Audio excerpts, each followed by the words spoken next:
JEE advance 2024 paper 1 से ये question है और क्वेश्चन में गिवन है a dimensionless quantity is constructed in terms of electronic charge, permittivity of free space, Planck's constant and speed of light. If dimensionless quantity is written as e to the power alpha, epsilon naught to the power beta, s to the power gamma and c to the power delta, and n is a non-zero integer, then alpha, beta, gamma, delta is given by.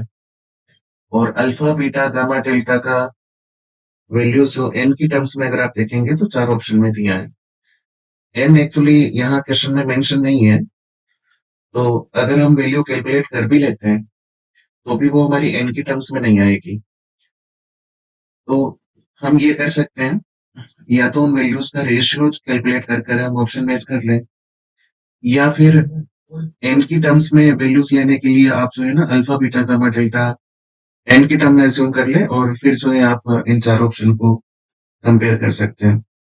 और यहाँ सबसे easy ये रहेगा कि अगर आप ये second वाला ऑप्शन देखें ना, तो ये चार ऑप्शन में सेम है। हम ये कर सकते हैं कि बीटा को जो है ना माइनस एन अज्यूम कर बाकी जो वैल्यूज है आप एन की टर्म्स में कैलकुलेट कर लो। इलेक्ट्रॉनिक चार्ज का हम डायमेंशन इसमें लिखते हैं, इलेक्ट्रॉनिक चार्ज, और ये हम लिख सकते हैं D Q equal to I D T, इस वाले फॉर्मूले से लिख लो, या फिर इन जनरल हमको पता होता है चार्ज का डायमेंशन, तो ये आ जाएगा small E equal to A T. दूसरा इसमें लिख लेते हैं परमिटिविटी का dimension, permittivity of free space,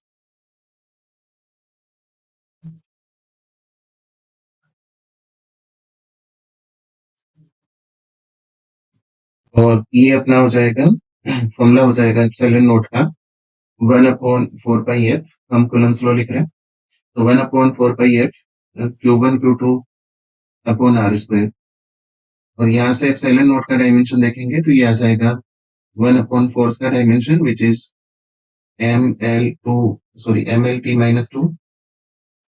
Q1 Q2 आ जाएगा आपका a स्क्वायर t स्क्वायर, और डिस्टेंस का आ जाएगा L स्क्वायर, और इसको अगर सिंप्लीफाई कर ले तो ये आ जाएगा एप्सिलॉन नोट का डायमेंशन आ जाएगा M-1, L में आ जाएगा -3, T में आ जाएगा 4, A में आ जाएगा 2। ठीक है, नेक्स्ट हम इसमें लिख लेते हैं प्लांक्स कांस्टेंट का डायमेंशन,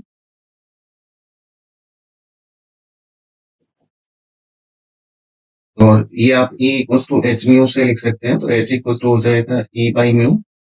E यहाँ पर एनर्जी है ML2T-2, म्यू यहाँ फ्रीक्वेंसी है, तो यहाँ से सिंप्लीफाई करेंगे तो H का डायमेंशन आपको मिलेगा ML2T-1। ठीक है, और सबसे लास्ट हम यहाँ पर स्पीड ऑफ लाइट का लिख लेते हैं, है ना, तो स्पीड ऑफ लाइट का डायमेंशन हमको पता होता है सबको, क्या होता है LT-1। ठीक है, तो चारों क्वांटिटीज का आपने डायमेंशन लिख लिया। अब क्वेश्चन में गिवन है कि एक डायमेंशनलेस फिजिकल क्वांटिटी है और उसका एक्सप्रेशन दिया है, तो हम ये सारी डायमेंशन इस वाले एक्सप्रेशन में पुट करेंगे। तो इस फिजिकल क्वांटिटी को मान लीजिए कि हमने क्यू अज्यूम कर लिया कि लेट क्वांटिटी इज क्यू, और एक्सप्रेशन अपने पास क्या है ई की पावर अल्फा एप्सिलॉन नॉट की पावर बीटा एच की पावर गामा और सी की पावर डेल्टा। क्यू डायमेंशनलेस है तो क्यू का डायमेंशन हो जाएगा M0 L0 T0 A0, और ई चार्ज का डायमेंशन अभी हमने कैलकुलेट किया है, वो 80 लिख सकते हैं अपन, है ना, 80 का पावर अल्फा हो गया। एप्सिलॉन नोट का डायमेंशन अपने पास है M-1 L-3 M-1 L-3 T4 A2, है ना, ये पावर आपने लिख लिया बीटा। एच का डायमेंशन हो जाएगा ML2T-1, ठीक है, तो ML2T-1 और सी का LT-1, ठीक है, ये पावर आपने लिखी गामा और ये हो जाएगा डेल्टा। अब इस एक्सप्रेशन को सिंप्लीफाई करना है, तो ये एलएचएस में जो है वो तो एज इट इज आ जाएगा हमारे पास, है ना। आरएचएस में अगर अपन देखें तो ये m की पावर कितनी हो जाएगी माइनस बीटा, और ये आ जाएगी प्लस का गामा। एल में आप लिखोगे तो एल में आ जाएगा माइनस का 3 बीटा, प्लस का ये आ जाएगा कितना 2 गामा, प्लस का डेल्टा, ये एल में आ गया। टी में अगर आप लिखोगे तो टी में आ जाएगा अल्फा, टी का पावर आ जाएगा और आएगा प्लस का 4 बीटा, यहाँ से आ जाएगा माइनस का गामा, यहाँ से आएगा माइनस का डेल्टा। और ए में लिखते हैं, ए में आ जाएगा अल्फा, यहाँ से आ जाएगा आपका 2 बीटा। तो इसको हमने जो है ना सिंप्लीफाई कर लिया। अब हम कंपेयर करेंगे, एम की पावर कंपेयर करेंगे तो आप लिखोगे minus beta plus gamma, M का पावर इधर 0 है, तो गामा हमारे पास कितना आ गया, गामा बीटा के इक्वल आ गया। दूसरा हम एल का पावर अगर कंपेयर करें तो minus 3 beta plus 2 gamma plus delta, ये आपका 0 हो जाएगा। तो minus 3 beta as it is, और प्लस का 2 गामा को आप लिख लो, गामा को बीटा के इक्वल लिख लो, तो 2 beta plus delta equals to 0। यहाँ से आपका जो डेल्टा बनेगा, डेल्टा आपका आ जाएगा बीटा के इक्वल, डेल्टा भी आपका जो है ना बीटा के इक्वल आ गया। उसके बाद आप टी की पावर कंपेयर कर लो, टी की पावर कितनी है, अल्फा प्लस, ये हो जाएगा alpha plus 4 beta minus gamma minus delta equals to 0। तो टी की पावर कंपेयर कर ली, अल्फा को एज इट इज लिखा plus 4 beta as it is minus gamma, gamma को बीटा लिख लिया, डेल्टा आपका बीटा के इक्वल हो गया। ये आपने 0 किया तो अल्फा यहाँ से आपके पास आ जाएगा माइनस का 2 बीटा। ठीक है, इसी तरह से आप जो है ए का पावर भी कंपेयर कर सकते हो, ये आएगा अल्फा प्लस 2 बीटा, और 0 लिखोगे तो अल्फा यहाँ से भी आपका माइनस 2 बीटा कैलकुलेट होकर आ जाएगा।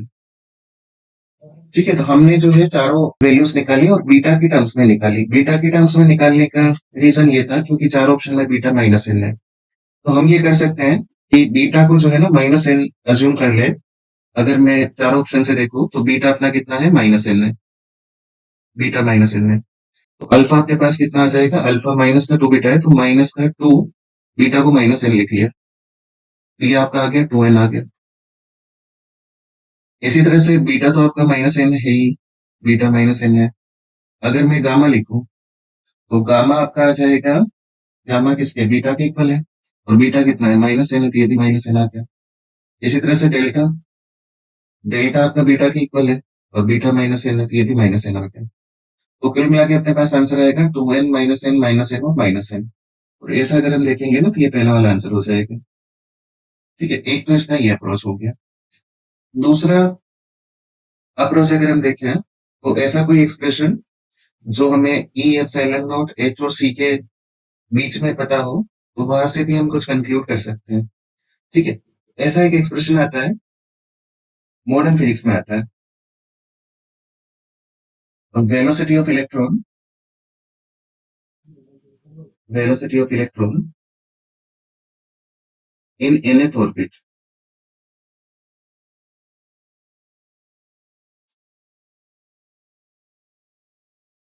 है ना, इसका एक्सप्रेशन होता है, और वो एक्सप्रेशन होता है sir V N, V N represent कर रहा है velocity of electron in nth orbit, और ये होता है अल्फा सी और जेड बाई एन।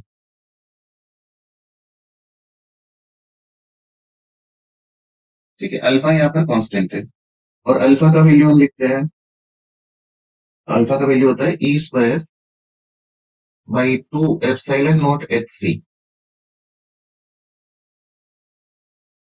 और अल्फा का अगर आप यूनिट देखोगे तो यहाँ पर v और c का यूनिट तो सेम हो जाएगा, दोनों ही एक तरह से स्पीड है, जेड और एन डायमेंशन लेस है, तो अल्फा यहाँ से डायमेंशन लेस होता है, अल्फा यहाँ से डायमेंशन लेस होता है। और अल्फा का वैल्यू भी होता है 1 अपॉन नियरली 137, 1 अपॉन 137। ठीक है, और अल्फा यहाँ पर डायमेंशन लेस है। और ये एक्सप्रेशन जो आपको दिया है ई एप्सिलॉन नॉट एच सी, ये चारों ही क्वांटिटीज में आ रही है, और अल्फा डायमेंशन लेस भी है। तो यहाँ से आप देखोगे ना, तो जो डायमेंशन लेस क्वांटिटी की बात हो रही है उसको अगर हम अल्फा ही अज्यूम कर ले तो ये रिलेशन अपने पास बन जाएगा। और यहाँ से अगर आप ई की पावर देखोगे, इसको सिंप्लीफाई करके लिख लेते हैं एक बार, सो अल्फा इक्वल्स टू ये बनेगा e square epsilon naught to the power -1 s to the power -1 और सी टू द पावर -1, है ना, बाई 2।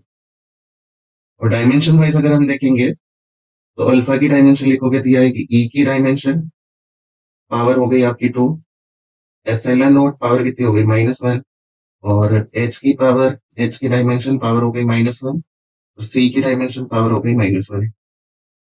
और आप कंपेयर करोगे तो ये जो पावर्स हैं, ये पावर्स हम इससे कंपेयर कर सकते हैं, इस वाले एक्सप्रेशन से, है ना?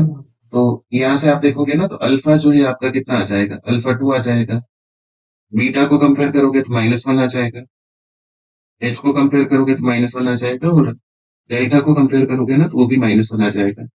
अब सारे ही ऑप्शन एन की टर्म्स में है, तो इसके लिए हम ये कर सकते हैं कि बीटा आपका -n है। तो अगर मैं इसको n से मल्टीप्लाई कर दूं, ये कितना हो जाएगा, -n हो जाएगा। सिमिलरली इसको भी n से मल्टीप्लाई कर दो, तो ये 2n हो जाएगा, और ये -n हो जाएगा, और ये -n हो जाएगा। तो n की टर्म्स में ये वाला आंसर अपना आ जाएगा। तो हम ऐसे भी इस क्वेश्चन को जो है ना अप्रोच कर सकते हैं।